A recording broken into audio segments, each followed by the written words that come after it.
குருப்பியோ நமக.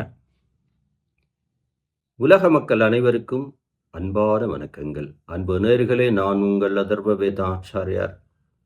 நேர்களே, இந்த பதிவில் மேசராசி அன்பு சகோதர சகோதரிகளுக்கு இந்த ஆண்டு எப்படி இருக்க போகிறது, நன்மைகள் என்ன, சங்கடங்கள் என்ன அப்படிங்கிறத வேத பஞ்சாங்கத்தின் வழிகாட்டுதலோடு ஒரு சின்ன பார்வையாக பார்க்க போகிறோம். பொதுவாக மேஷராசி அப்படின்னாலே கோபம், திடீர் டென்ஷன், ஒரு பரபரப்புக்கு பஞ்சம் இருக்காது. மேஷராசினாலே கோபக்கார ராசி அப்படின்னு பெரியவாள்லாம் சொல்லுவா. அந்த வகையில் மேசராசி அன்பு சகோதர சகோதரிகளே, இந்த ஆண்டு புத்தாண்டு, தமிழ் புத்தாண்டு, திருக்கணித முறைப்படி சனி பகவானுடைய பயிற்சி, ராகு கேது பயிற்சி, குரு பயிற்சி வேற இந்த ஆண்டு தொடர்ந்து உங்களுக்கு வந்துட்டு இருக்கு. இப்ப மேசராசிக்காரர்களுக்கு இந்த ஆண்டு சனி பயிற்சி, இந்த கிரக மாற்றத்தினால் என்ன மாதிரியான நன்மை, புதுவிதமான அறிமுகம் கிடைக்க போகிறது. புது புது அறிமுகங்கள் நிச்சயமாக மேஷராசி அன்பு சகோதர சகோதரிகளுக்கு கிடைக்கும். அரசாங்கத்தால கிடைக்கக்கூடிய நன்மைகள், அரசாங்க வேலைகள், இதெல்லாம் நிச்சயமாக மேஷராசிக்காரர்களுக்கு கிடைக்கும். இன்னொன்று, திடீர்னு ஒரு புது சந்திப்பு கிடைக்கும், புதிய அனுபவமாக இருக்கும். மருத்துவம் சார்ந்த படிப்பு, தொலைத்தோட அந்த தொடர்பு வைக்கக்கூடிய அந்த தொலை தொடர்பு, அது சம்பந்தமான படிப்புகள்லாம் இருந்தால் நன்ன வெற்றி கிடைக்கும். அதில் எந்த விதமான மாற்றங்கள் இல்லை. இன்னொன்று, 3ல் குரு பகவான் பயிற்சி உண்டு. 3 நாளே சில சஞ்சலங்கள். என்ன சஞ்சலங்கள்? கிரகங்கள் நன்மை செய்கின்ற இடத்துல இருக்கிறது, 12ஆம் இடத்துல சனி பகவான், அப்போ 11ல் ராகு. இதெல்லாம் இந்த ஆண்டுடைய சிறப்புகள். இப்போ ஒவ்வொரு இடத்தின் பார்வை, தன்மை, இதெல்லாம் விட்டுட்டு உங்களுடைய சொந்த ஜாதகத்தில் தசாநாதன் வலுவாக இருக்குதா இல்லையா அப்படிங்கிறத உங்களுடைய சொந்த ஜாதகத்தை ஒரு முறை பார்த்து கொள்ளணும். மற்றபடி இந்த ஆண்டை பொறுத்த வரைக்கும் அதீத நன்மை கிடைக்கும். அரசாங்கத்தால் நன்மை,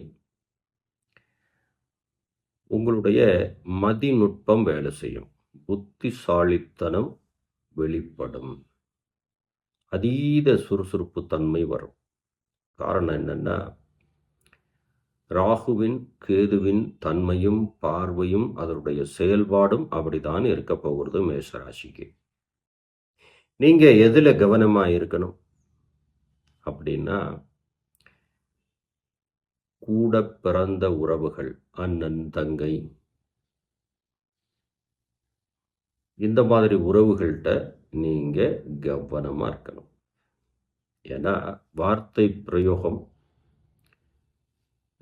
அதான் சொல்லுவாங்க இல்லையா, பதறிய காரியமெல்லாம் சிதறும்னு சொல்லுவாங்க. இந்த பதட்டப்படக்கூடாது. அதனால மேசராசியை பொறுத்த வரைக்கும் ஒரு பதட்டம், ஒரு அதீத கோபம், இதெல்லாம் விட்டுறணும். முக்கியமாக இந்த ஆண்டை பொறுத்த வரைக்கும் அப்பாவழி சொத்து, அப்பாவழி சொந்தங்களால நன்மை இருக்கும், ஒரு சப்போர்ட் கிடைக்கும். அதே போல புதிய புதிய அறிமுகங்கள், தொழில் மாற்றம், பதவி மாற்றம், இடமாற்றம், இதெல்லாம் உண்டு. ஏன்னா கிரக மாற்றங்கள் எப்படியோ அதே போல நம்மளுடைய வாழ்க்கை மாற்றங்களும் வருவது உறுதி. அதிக நன்மை கிடைக்கக்கூடிய ஆண்டாகத்தான் இந்த ஆண்டு மேஷராசிக்காரர்களுக்கு உண்டு.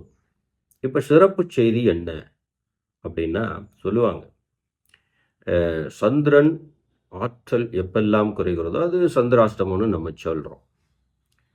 சந்திரன் மறைகின்ற நாளிலே நீங்கள் விழிப்போடு இருக்க வேண்டும். காரணம் என்னன்னா, உங்களுடைய பதட்டமும், உங்களுடைய அதீத கோபமும் அந்த நாளில தேவையில்லாத சிக்கலை கொடுக்கக்கூடிய வாய்ப்பு இருக்கு. இதெல்லாம் தாண்டி 3ல குரு. ஆனால் அவருடைய பார்வை 9, 7ல் விழுகிறது.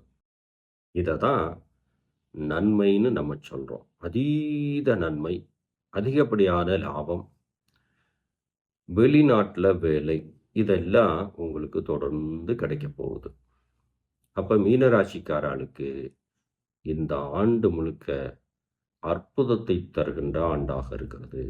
கவனம், சகோதரத்துவத்திட்டம் மட்டும் கவனமாக இருக்கணும். இப்போ கல்வி படிக்கக்கூடிய மாணவ மாணவிகள் நட்புகள்கிட்ட கவனமாக இருங்க. நீங்கள் எந்த படிப்பை தேர்ந்தெடுத்தாலும் உங்களுக்கு அதில் வெற்றி நிச்சயம். அதீத வெற்றி மருத்துவத்துறை. இப்போ அரசியல்வாதிகளாக இருந்தால் நீங்கள் கருத்துக்கள் பேசும்போது கவனம், மற்ற எல்லாத்துலேயும் சிறப்பான வெற்றி இருக்கு. கோபத்தை குறைச்சிக்கிடணும். கூலி வேலை செய்யக்கூடியவா, விவசாய தொழில் செய்யக்கூடியவா மேஷராசிக்காராக இருந்தால் இந்த ஆண்டு உங்களுக்கு அதிக நன்மையும் அதிக லாபமும் மன சந்தோஷமும் கிடைப்பது உறுதி அன்புணர்களே. அதே போல ராகு கேது குரு பயிற்சி, இதற்கு சிறப்பான தகவலோடு உங்களுக்கு திரும்பவும் ஒரு காணொளியை பதிவிடுவேன். ஆனால் இந்த ஆண்டை பொறுத்த வரைக்கும் உங்களுக்கு நன்மை செய்கின்ற இடத்திலே கிரகங்கள் நிறைய இருக்கிறது. அதை கவனத்தை எடுத்துக்கொண்டு இடமாற்றம், பதவி மாற்றம் நிச்சயமாக உண்டு. அதையும் மனதில் நிறுத்தி கொண்டு அதற்கு தகுந்தால் போல உங்களுடைய செயல்பாடுகளை வைத்து கொண்டால் நிச்சயமாக மேஷராசி ஆண் பெண் இருபாலருக்குமே மிகப்பெரிய வெற்றி இருக்கு. இப்ப எந்த இடத்துல நம்ம கவனம், சகோதரத்துவம் கவனம்னு நம்ம சொல்லியிருக்கோம். என்ன கவனம்? பணம் கேட்டு வந்தா பணம் கொடுத்து தேவையில்லாத மனச்சங்கடத்தை வாங்கக்கூடாது. அதே போல கணவன் மனைவி ஒருவர் விட்டு கொடுக்கணும். அவங்க சொன்னால் சரின்னு அனுமதிக்கணும். கணவனாக இருந்தால் மனைவி, மனைவியாக இருந்தால் கணவன். இந்த ஒரு விதத்தில் மட்டும் நீங்கள் கவனம் செலுத்தினா மேஷ ராசிக்காரர்களுக்கு புதிய அறிமுகம் கிடைக்குது. புதுவிதமான சொத்து சேர்க்கை உண்டு.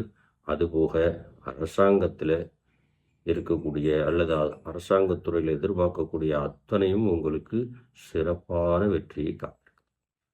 அப்போ உங்களுடைய புத்திசாலித்தனம் வெளிப்படுகின்ற இந்த நேரத்தில் நீங்கள் தெளிவான சிந்தனையை வச்சுட்டீங்க, கோபத்தை குறைச்சிக்கிட்டீங்க அப்படின்னு சொன்னால் இந்த ஆண்டு அற்புதமாக இருக்கிறதுன்னு சொல்லி இதே போல இனி ஒரு நல்ல பதிவில் சந்திப்போம்.